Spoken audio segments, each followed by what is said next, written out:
and then, hold it tight to you, right? Bags before you leave the whole controlled area.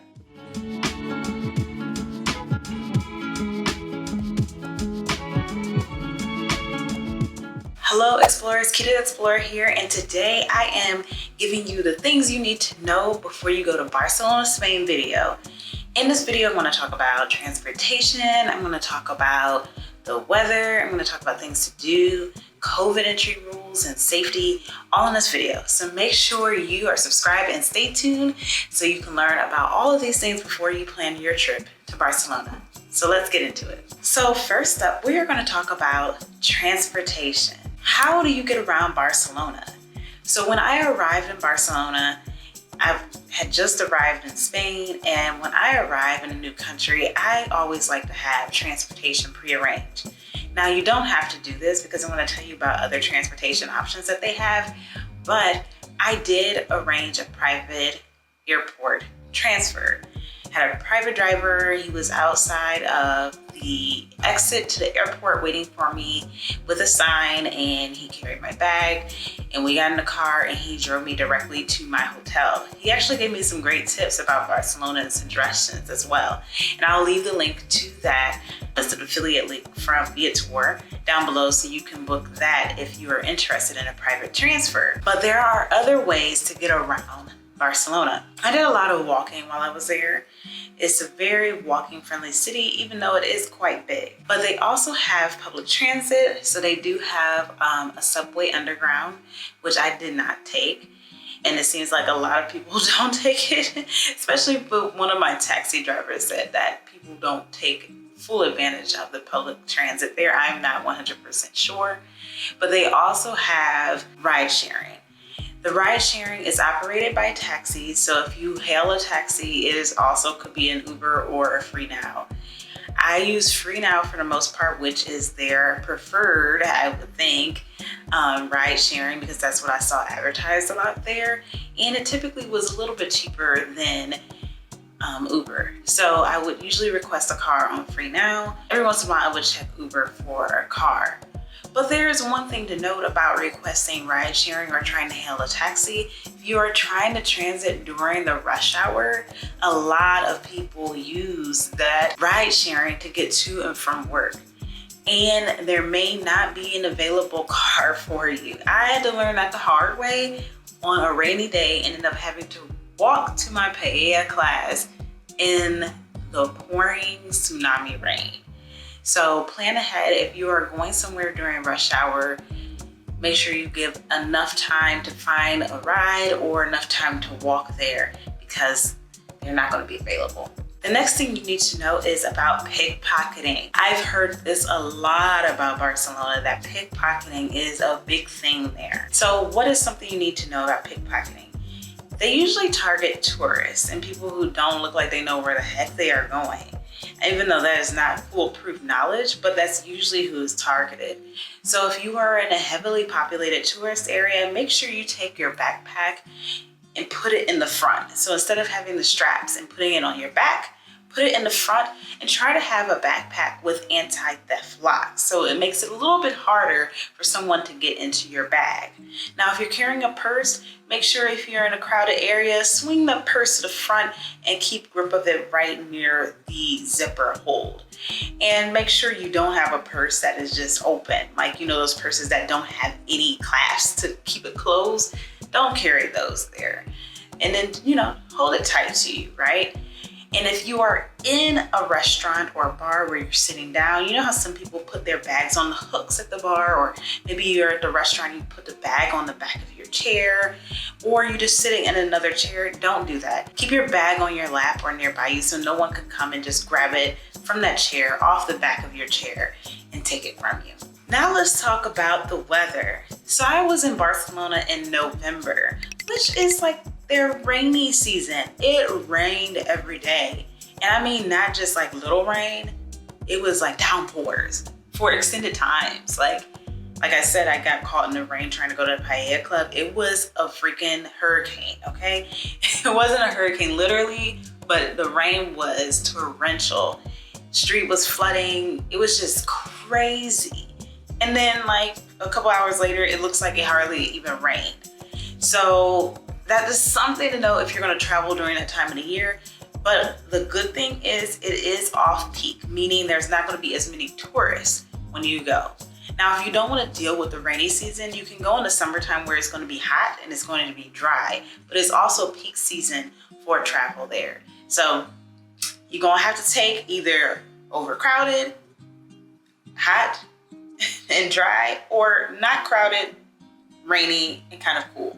So you're going to have pros and cons on both ends of the spectrum. Oh my gosh, how could I forget to talk about money? So really quick, they use euros in Spain. So when you're in Barcelona, you're going to use the euro, and they take credit cards, widely accepted there. I did take out a little bit of euros. Actually, I had some left over from when I went to Europe, when I went to Italy a few months prior. So I ended up taking that and taking out just a couple, maybe about 100 euros more. I didn't really have to use much cash while I was there. And as for expense wise, for me, Barcelona was not that expensive at all. It actually, I didn't really feel like it was expensive. It was reasonable. It was comparable. I felt okay. And I live in Atlanta in the United States. So let's talk about safety. I'm going to mention something about safety in general and how it felt for me being there as a female and an African American. Safety overall, when I got there, my taxi driver was like, you know, it's very safe to walk around Barcelona, even at night. And I was like, okay, you know, coming from the US, you gotta be alert, okay? There's, you know, you can't just always walk around at night. And so I've been places where it's okay to walk somewhere at night, and Barcelona was one of them. As a female, a solo female traveler, African American, I walked around during the day and at night with no concern. And at night, Barcelona is popping. It's like, you know, they call New York the city that never sleeps. Barcelona is definitely the city that never sleeps as well, because it is just people everywhere all the time. And I definitely felt safe walking around at night, and during the day never was threatened at all. I didn't have any racial issues as well. That doesn't mean it may or may not happen. Just in my experience, I did not have any racial issues. So safety overall, great for a female, great for African American. Now, there was one thing I did learn, that they do have what they would call coffee shops, okay? Coffee shops are shops that actually sell marijuana, illegal drugs.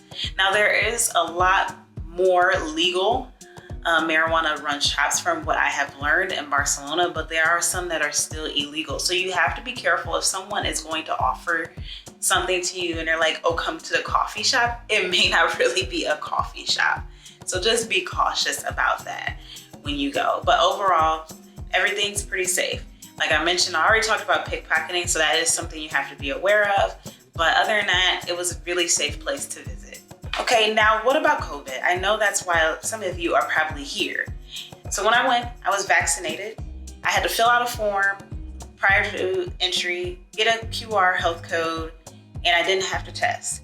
But the rules have changed as of today, February 1st, 2022, and this is what is in effect now. So I have to get my phone out because I don't have time to remember everything. So right now, only people who are vaccinated can travel to Spain for non-essential reasons, like being a tourist. So if you want to go for tourism, you have, as of today, you can travel from, in this case, the United States on non-essential travel if you have proof that you're fully vaccinated and you have received the last required dose of the vaccine no less than 14 days and no more than 9 months prior to arrival. So if you got your initial 2 doses of the vaccine more than 9 months ago, you will need a booster shot to enter Spain. Okay, and this booster shot must be completed 14 days prior to your arrival in Spain. But if your last shot was taken not more than 9 months ago, you are good to go. And vaccinated travelers will not have to have a negative COVID test upon entry. You will also have to fill out a health form, which I'll have located, which will be at the link down below. It is at spth.gob.es. And the process of doing the health form, you will fill it out within 48 hours prior to your trip. And once you fill it out, it will ask you information about where you're going to stay, your information about your health and stuff in that form. And once you fill it out, you will receive an email with your QR code. You can have that on your phone or print it out, but you'll have to show it before boarding your flight, and you will have to show it upon arrival. You will show it at a health control process during customs. So you'll go through customs, go through health control, and then get your bags before you leave the whole control area. And then once you're in Spain, you do have to wear a mask covering over your face and nose in public spaces. And that includes public spaces outside as well. Now, if you are unvaccinated, like I said, you cannot travel for tourism purposes. You can travel for essential purposes, but you will have to get a COVID test, okay? But since we're here about tourism, I'm not even going to say that, but I'll leave the links down below for further information. So let's talk about something fun. What are some things to do while you're in Barcelona? So one, you definitely have to visit some of the Gaudi places. Gaudi was a wonderful architect and designer, and one of the top places to visit in Barcelona is La Sagrada Familia. It is a cathedral that has been under construction for over 100 years, and you can still see the construction going on today. But the architecture is amazing. They have a nativity scene out front. You can go inside and see where services will take place. It's just a lot of wonderful artwork. You do have to buy tickets to enter, and there's a security checkpoint, and there is timed entry. But it's definitely a must-see when you're in Barcelona. Another thing I suggest you do is go to the Paella Club and learn how to cook paella in Barcelona. It was amazing. The food was wonderful. You get to work at your own station, and everyone that is in the class will cook a different paella, and at the end you'll get to try all of the different paellas. Learn, and the people actually help you. They're really entertaining, and you get a lot of cava wine along the way, right? And then at the end, when you taste all the paellas, you also will get an appetizer, which in our case, we had their traditional bread where you scrub the tomato on top and put salt on it, and you get a dessert. I can't remember what our dessert was. But after the class, they do also send you the recipe, so you can actually make everything you had, including the paella, at home. Another thing you should also look into is to try different tapas.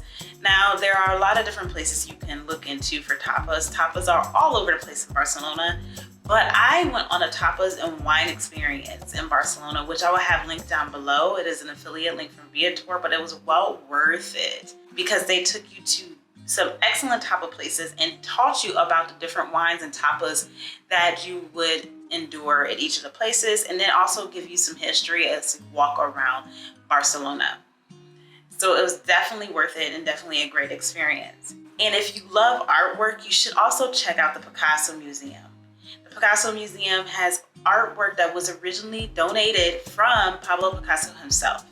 They also may have special exhibitions along the way, but it's definitely worth getting in there and seeing all of these original works from Picasso himself. And they do have ticketed entry, which you would have to buy tickets. I bought my ticket online and there was timed entry, but I also saw people walking up and buying tickets as well. Also, make sure you check out Old Barcelona or Old City Barcelona. I'm not sure the technical name of it, but I went there with my photo shoot that I had on Airbnb Experience, which if you want some professional photos taken while you're there, I definitely suggest checking out the Airbnb Experience with Mabel, which I'll have linked down below, because we went and took pictures all over that part of Barcelona. By the Barcelona Cathedral. There was a park, what was it called? Park Citadel, maybe? I can't remember. But it was a really nice park. It had a beautiful fountain in it, and the entry had its own Arc de Triomphe, which was also a wonderful sight to see. So also while you're in Barcelona, just walk around the city and take in the sights, because there's a lot of cafes where you can just stroll in and buy some delicious empanaditas or croissants. I love their croissants with chocolate filled, but everywhere I walked in, I always had a wonderful experience with the food that I had in Barcelona. Also, I know I always have a drink when I do these videos, these recap videos, but this bottle is just too cute to open. I did buy cava while I was there, but I ended up giving that away as a Christmas present. So I'm not drinking this during my video today, plus I'm getting ready to work out after this, but definitely try out the cava wherever you go. And if you need a hotel to stay in, you can check out the Alexandra Barcelona Hotel, which is a Hilton hotel in their Curio collection. So those are some things to do and to keep in mind while you're in Barcelona. Well, explorers, we have came to the end of this video. If you enjoyed this video, make sure you hit that like button. If you have any questions about my experience in Barcelona, make sure you leave that down below in the comment box and I'll be glad to answer them. And make sure you subscribe and hit the notification bell. Subscribing is free and it also helps my channel out and it helps me provide better and more content to you in the long run. Also, make sure you share this video with your friends, family, and your social media networks because you never know who may be interested in going into Barcelona sometime soon. Thank you so much for watching. Have a great day or night wherever in the world you are. Bye.